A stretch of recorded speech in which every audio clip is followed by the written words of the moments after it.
అర్ధరాత్రి ఏ టైంలో జరిగిందో 14 రాత్రి కావచ్చు, లేదు 15 తెల్లవారుజాము కావచ్చు, హత్య కావచ్చు. అంటే దాదాపు 5 సంవత్సరాల కాలం అయిపోయింది.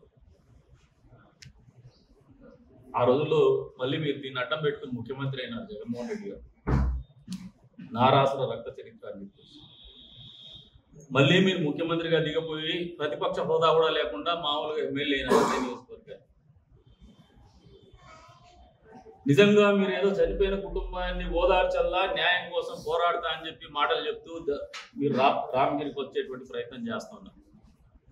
మీ చిత్తశుద్ధిని వైఎస్ఆర్ కుటుంబ సభ్యులు, వైఎస్ఆర్ పార్టీకి చెందినటువంటి కార్యకర్తలు, నాయకులు కూడా ఒకసారి ఆలోచన చేసుకోమని చెప్పేసి విజ్ఞప్తి చేస్తాం.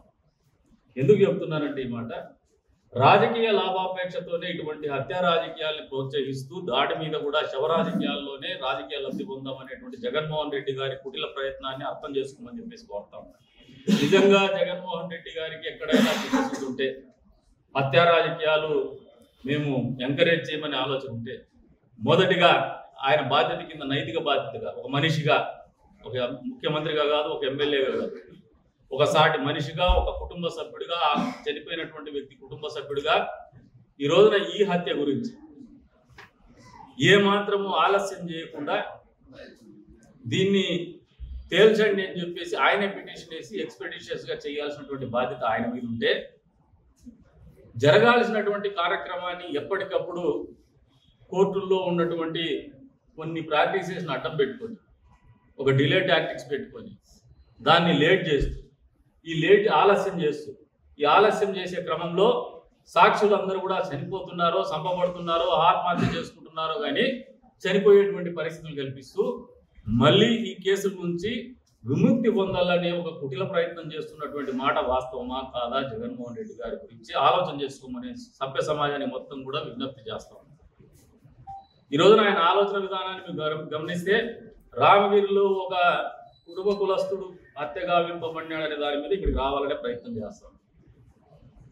మరి సొంత బాబాయికే న్యాయం చేయలేనటువంటి వ్యక్తివి నువ్వు, నీది సొంత చెల్లెలు పదే పదే ఎక్కడి గడప ఎక్కకుండా, అడగని మనిషిని అడగకుండా ఈ రకంగా ఒక ఎమ్మెల్యేకి లెటర్ రాసినారంటే, ఈరోజు చెప్తున్నా, ఇది కదిరి నియోజకవర్గంలో ఉన్న ప్రతి మనిషికి కూడా ఈ లెటర్ రాశారు. MLA is representing the constituency. ఒక నియోజకవర్గానికి బాధ్యుడు ఆయన.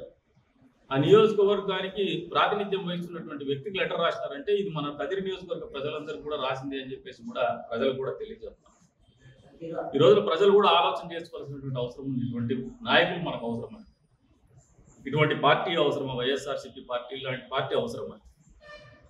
ఈ రోజున దగులుబాజీ ఆలోచనలు, దొంగ ఆలోచనలు, కుట్రపూరితమైనటువంటి ఆలోచనలు, నేరపూరితమైనటువంటి రాజకీయాలు, నేరపూరితమైనటువంటి చర్యలతో గతంలో అబద్ధాలు చెప్పి మోసాలు చేసి తన పత్రికని, తన ఛానల్ని అడ్డం పెట్టుకొని సొంత బాబాయ్ హత్యనే గుండెపోటుగా చిత్రీకరించి హత్యాని ప్రపంచానికి తెలియడంతో చంద్రబాబు నాయుడు గారు చేయించినారని చెప్పేసి ఒక అపవాదం ఊపి తదుపరి ఆయన ప్రభుత్వంలోనే వాళ్ళ మనుషుల మీదే కేసులు పెట్టించుకున్నటువంటి పరిస్థితులు, వాస్తవ పరిస్థితులు అందరూ కూడా తెలుసుకోవాలని చెప్పేసి కోరుతా ఉన్నారు.